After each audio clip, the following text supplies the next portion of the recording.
38 people killed, scores injured as far, Guts prison in Gitega. Death toll from volcano eruption hit 34 in Indonesia. China knocks U.S. diplomatic boycott, vows to take countermeasures. Details shortly.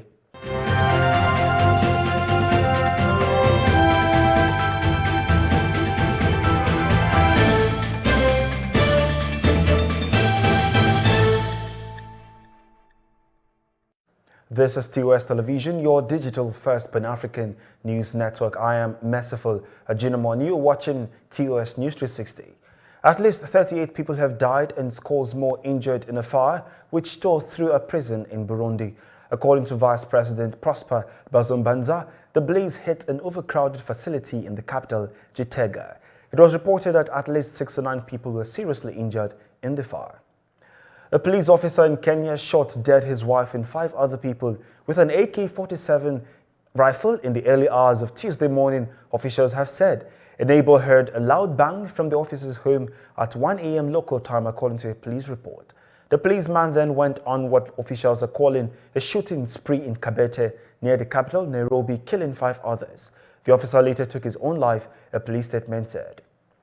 In a bid to curb unnecessary medical tourism by Africans and add a face to the African health sector, the African Medical of Excellence, in partnership with King's College Hospital, United Kingdom, this Tuesday in Abuja, unveiled a 500-bed capacity African Medical Centre of Excellence, Abuja Centre. Speaking virtually, President Muhammadu Buhari and Professor Ghulam Mufti lauded the initiative, noting that the project will transform the African health system. On his part, the president of Afrexim Bank, Benedict Orama, who frowned at the extravagant expenses on foreign medical trips by Africans, said the modernization of the African healthcare is a continental emergency. We must promote investments that enable us to deal with today's health challenges and prepare us to confront those of the future.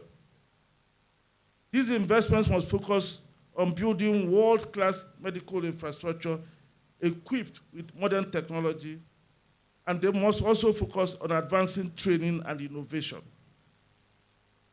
Today's ceremony is one step towards self-reliance for Africa's healthcare delivery.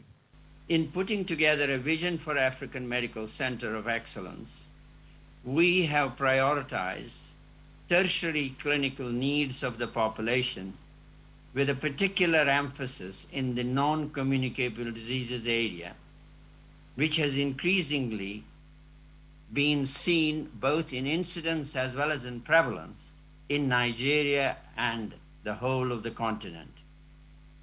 The super specialist clinical diagnostic research and educational expertise will be housed in the state-of-the-art facilities to provide a heartblood for the medical sciences in Nigeria and other parts of Africa. Today represents more than just the groundbreaking ceremony for a landmark upscale project that will significantly transform the healthcare sector in West Africa. Today also demonstrates the commitment of the Nigerian government and Afrexim Bank to the well-being of the African people and the recognition that the wealth of a nation rests squarely on the health of its population. The federal government has launched virtual courtrooms in Kuje Correctional Centre, Abuja, in a bid to eliminate the presence of litigants or lawyers in the courtrooms and adjudication of cases. This was disclosed in a statement issued by the Press Director, Ministry of Interior, Blessing Larry Adams, on Monday. The National Universities Commission has disclosed that its commission has taken steps through interagencies collaboration to tackle the unexpected development headlong, which made it possible for them to discover 67 illegal universities, satellite campuses, and study centers in the country. The Executive Secretary of the Commission, Abubakar Rashid, made this known while speaking at the 11th convocation of Al-Hikam University, which was held in Ilorin on Saturday. This is your digital first Pan-African news network, TOS Television, and you are watching TOS News 360. More global news, business news, and sports news when we return. Stay with us.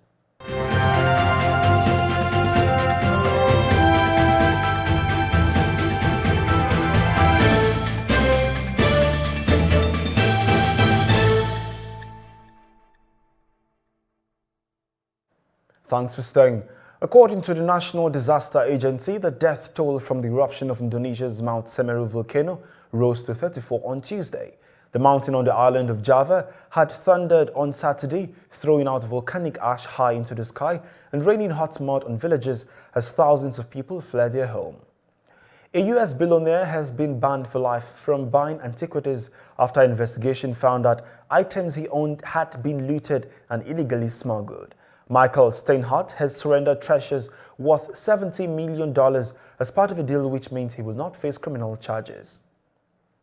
Nigeria recorded a negative trade balance of 8.9 trillion naira between January and September 2021, data from the National Bureau of Statistics have shown.